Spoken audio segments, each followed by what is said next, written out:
Hi guys, I don't really have much of a script for this one, just gonna kind of do it off the top of my head. And I guess I want to talk a little bit about my dad. A lot of you guys probably already know, but earlier this week he passed away. And it was pretty traumatic, to say the least.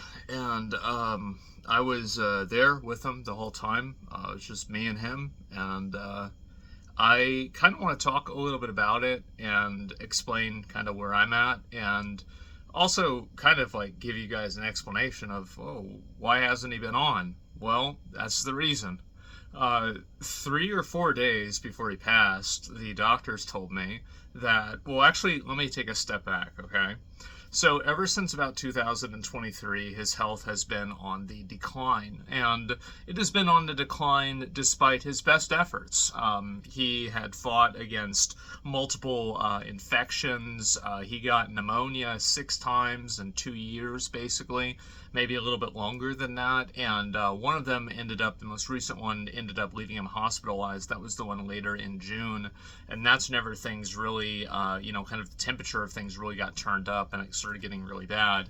But for about 2 years now, I've been doing a lot. I've been going over to his house, multiple times a week, doing a lot of chores for him, doing things like, anything from going shopping for him to, like doing the sheets on his bed, making sure that his floor is vacuumed, etc. Right? I was basically maintaining his entire house and cleaning it because, I didn't want to have to, I guess it's in a way dishonorable, I think, to him to like ask for maids to come clean up his house, especially. And so it was my responsibility, I thought, as a son to do that for him, and I did. And so that was the reason why a lot of times I would end my stream at about 7 to 8 p.m. It's mainly just to call him and, make sure that he has everything he needs. And this has been something I've been doing for the past 2 years, ever since June of this year. And I mean, this is all, let me one more. I apologize. As I said, I don't really have like much of a internal script for this one. But when he got his pneumonia for the fourth time, before the fourth pneumonia, he's 76 years old. He's been through Vietnam. He's had heat stroke before. He has, again, 78. Half of one of his lungs was gone, and he was still walking, a brisk like 5K every single day in like 30 or 40 minutes. And this is like at 76 years old. He would do this every single day. And this is after 3 pneumonias, but the fourth one really kind of, it pretty much almost got him. I mean, and, we were talking about this, and, he was a fan of boxing. And so, he was saying, it was like the count was 6 or 7, right? And, it was like 4 or whatever. It's like he was almost out with that fourth pneumonia. But somehow he managed to pull through, and with a good type of new antibiotic and everything, he had recovered pretty much.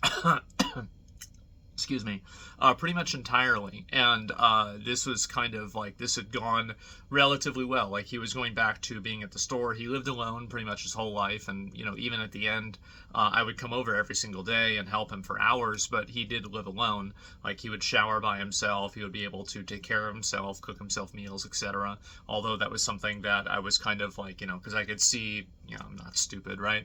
And like, I could see where things are going. So I had a lot of, home care stuff, personal chefs set up and everything for whenever he thought it was time, I would be ready for it to be time.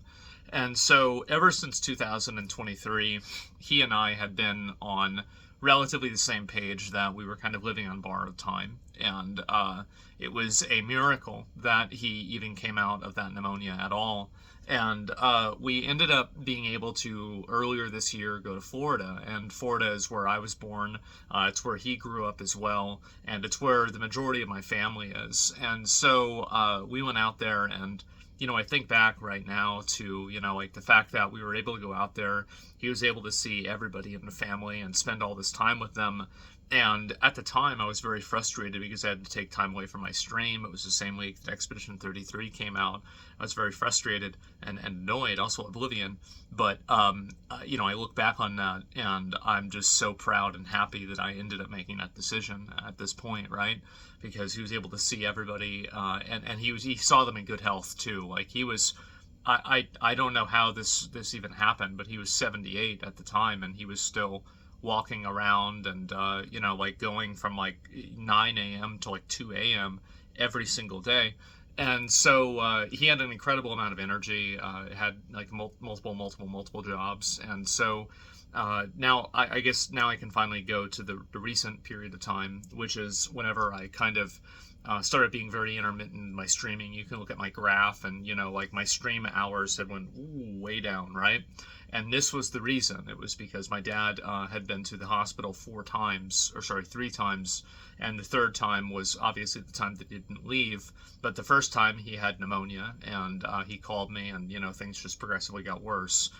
The second time he called me, and I'm on the phone with him, and he calls me in the morning. He says, "Hey, I don't want you to freak out, okay? Like you always do, but I've got acute liver failure, and I need to go to the emergency room right now."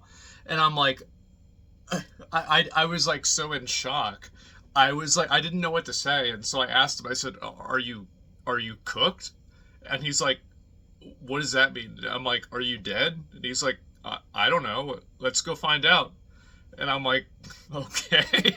And so we go over there, and like he turned out, long story short, had pancreatic cancer. Not a good day. Worst cancer to have. And I remember telling him that he had pancreatic cancer, and somehow he didn't get the memo that he had pancreatic cancer. I was the one that was called and told before he was. And so he called me, and he's complaining about the nurses because the nurses are waking him up at night. And he's in the middle of a rant, and I interrupt him and I say, "Pa, just real quick, did the doctor talk to you?" He says, "No." He says, "What's going on?" I said, "You've got pancreatic cancer." He's, "Oh, okay." Well, so anyway, so it's like 4 a.m, and this bitch comes in here, and he didn't even care. He didn't give a fuck.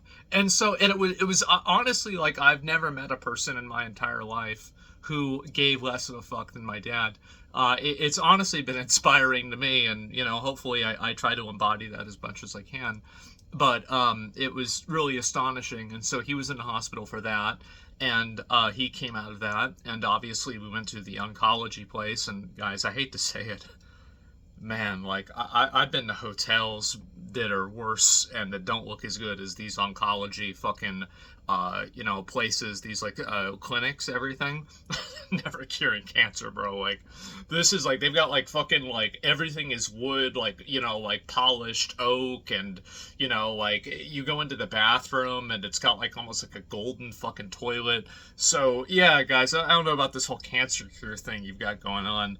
A little bit unlikely, but anyway. So my dad, he and I went there, and he got along really well with the doctor, and he's walking in there. By the way, this is like after he's supposed to be on oxygen, and he had recovered so much that he would be walking around. This is like literally like at this exact time, right?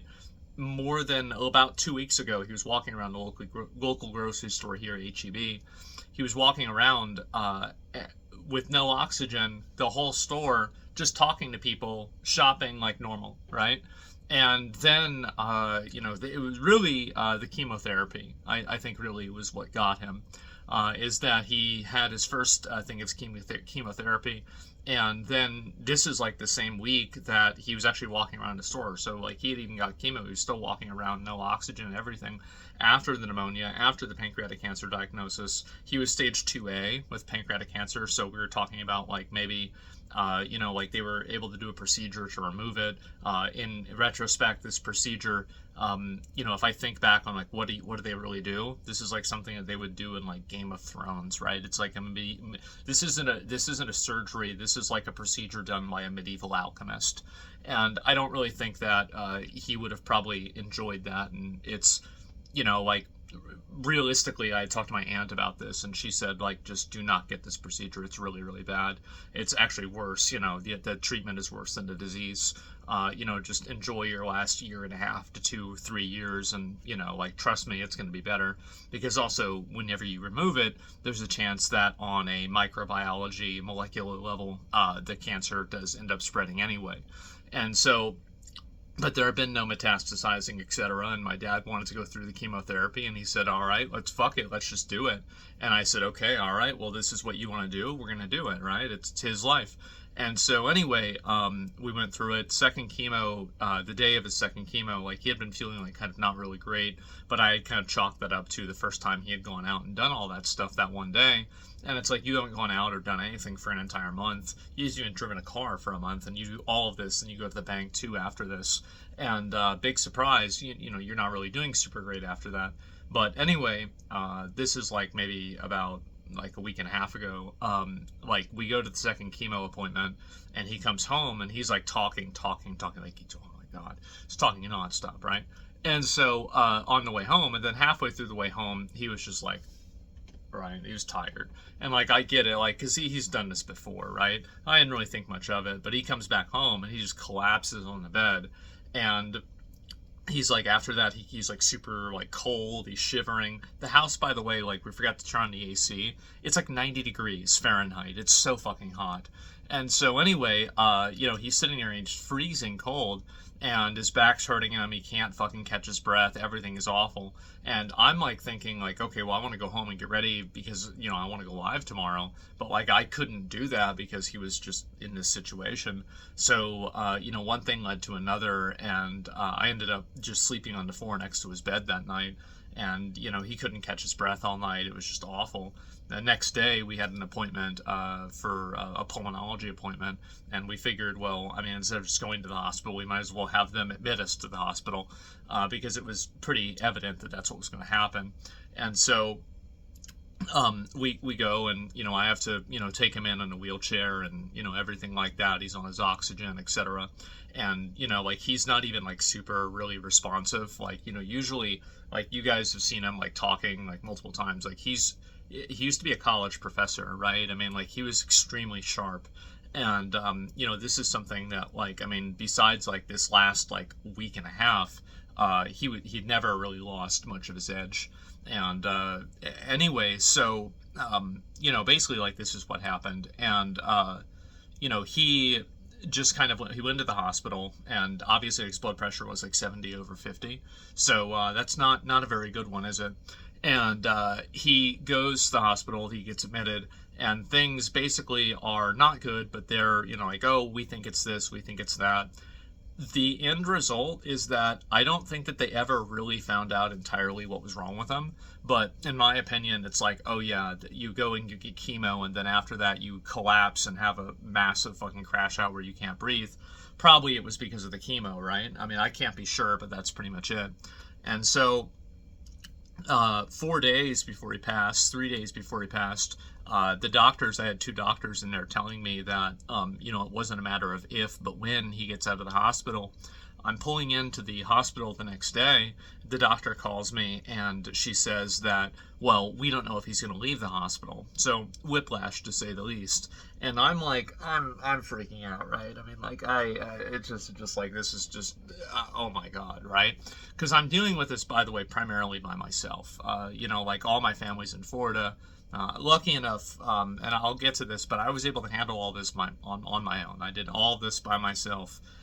You know, I had friends that would, you know, reach out and try to help me, etc. But, you know, for the most part, it was really just me doing all of this. And I'm lucky in a lot of ways, but, you know, like he's had a lot of friends over the years, obviously. And so, you know, many of them were able to like come see him and everything. But, you know, I think about it a lot myself, and I think to myself, like, well, like growing up and even like as an adult, there was a lot of friction between me and my dad, right? I would get very angry at him. I'd be very, very furious, angry at him for a number of reasons. Same with my mom, but especially my dad. And I had a lot of resentment for a lot of different reasons, etc. Like I love my dad. I always loved my dad. But he would make me frustrated a lot, and the way that he would act sometimes would make me uncomfortable, and it would bother me a lot. And so there was a very big amount of friction there. But, you know, I remember when I was a kid, and he would always say this. He says, I'm not here to be your friend. I'm not here to hang out with you. I'm not here to be your buddy. I'm here to be your father and to raise you. So, you know, when the time comes and I'm gone, you're going to be able to keep going. And at the time, he's telling me this obviously when I'm 8 years old. And so this is like, I've never met anybody who is even remotely close to as much of a hard ass as my dad is. Like it's not even remotely close. And I'll tell him something bad that would happen to me, and this would turn into a story about how his family didn't have any money growing up, and so he had to hunt squirrels to feed the family. And so it was never a time that I could complain to him, and he wouldn't be able to one up it, which would be frustrating for me, right? And there was a lot of, again, like a lot of resentment and frustration there, but at the end of the day, he was a massive fucking hard ass, and that harshness and everything, I think, is probably a lot kind of where I get it from too. But I was thinking, and I would always resent this, and I'd be very frustrated. But I realized that when he was dying, I was there, and I was able to deal with it, and I was there the entire time. I went till the very end, and I think to myself, at the end of the day, he did it. He, I, I, he, I was ready, and I mean, not as ready as you can be, obviously, right? But I think about that a lot, and what he set out to do as a father for me, I think he achieved it. And I've had a number of days right now just to think about that, and it's been I've a lot of very, very complex feelings about that, and that's been basically what's been going on. I've obviously, had to contact all of my family members and everything, and organize everything, and deal with his will and everything. He's giving away most of his stuff to his friends, and we made a video of him. Like, oh, this is going to this guy, it's going to this guy, it's going to this guy, it's going to this guy, and I even made sure in the video, I was like, "Pa, who's the car going to?" He's got a 2014 Dodge Challenger V8 Hemi Performance Package car. I'm like, Pa, who's the car going to? He says, "Oh, it's going to you." I said, "Okay, all right, good. That's in the video. So I'll be getting the car. Everything else, don't give a fuck about it. But I'm getting the car." And obviously a few other things that, growing up, would have sentimental value to me. But otherwise, he's giving away a lot of the stuff to, like different family members and friends, etc. And, I've had to organize all of that and do all of that. It's been a lot of work for me, and the work is not over, but it is beginning to recede, which is good. So, I've lost my mom in 2021, lost my dad, and now it's just me. And it's a weird feeling. It certainly is, and I think to myself a lot about it. And I don't really know what to think or how to feel, or I don't think there is a right way to I don't know, like, to feel this way. But my dad, at the end of the day, always really did try to do his best for me. And, like you guys know, on my stream and everything, he was a part of my stream. And, I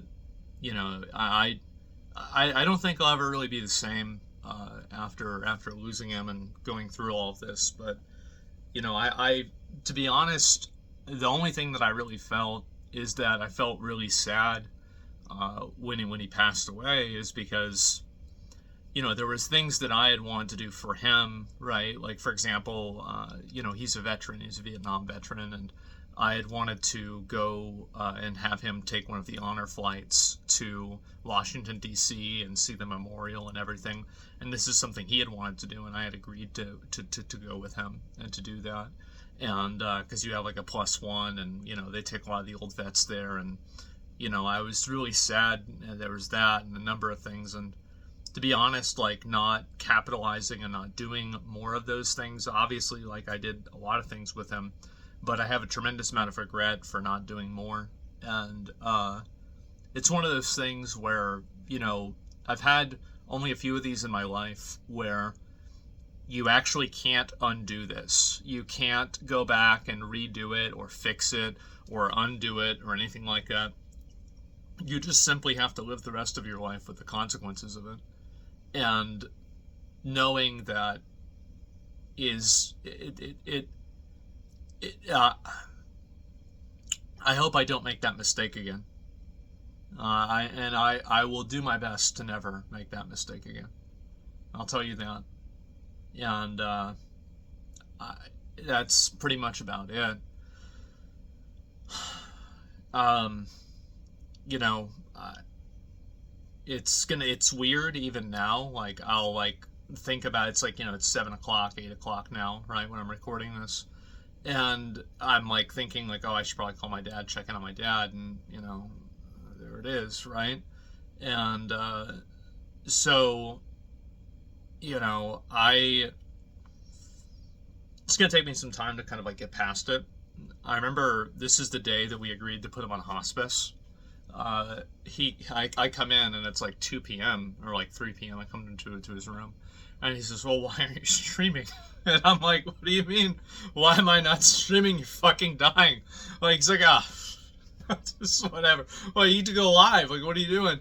And so, this is the kind of guy he was, and I intend to honor that wish, and I'm not gonna be gone forever. I'll be back soon. It's what he would want, and I think it's what's best. I'm incredibly lucky that I was able to deal with all this by myself. My dad, growing up, and was like the oldest member of the family, patriarch in a lot of ways of the family, would help people with all kinds of stuff, etc. And find myself tremendously lucky and fortunate that I was able to deal with all of this by myself, and nobody else had to see him in the state that he was in at the end. And they can have the memories of him being a strong, smart, nice, kind guy, and funny, very funny. I I'm very glad that I was able to do all that myself, and nobody had to see what I saw. Not a good time. But anyway, I will be back. I don't really have a time frame, maybe a week or so, right? I mean, I don't know, maybe a little bit less, maybe a little bit more, something like that. If it's longer, too bad. If it's shorter, surprise. So that's pretty much where I'm at. And also, for all you guys, I made a post about this on Twitter. All you guys that left positive comments and messages, in this hospital bed. I showed him. I was fucking scrolling. I was like, look at all these messages. Everybody wants you to get better. They're praying for you, everything like that. And he really appreciated it even then. Like I think he was kind of in shock that it was so many of you all, and so that's really appreciated, and it means a lot. It meant a lot to him. It means a lot to me, and thank you. And so I'll see you soon. That's about it. Son of a bitch, motherfucker. It's been a fucking crazy past 5 years. Oh my god. Oh my god. But that's where we're at. So I wanted to tell you guys all what happened, and that's pretty much about it. And thank you guys, everybody, and I'll see you soon. Peace.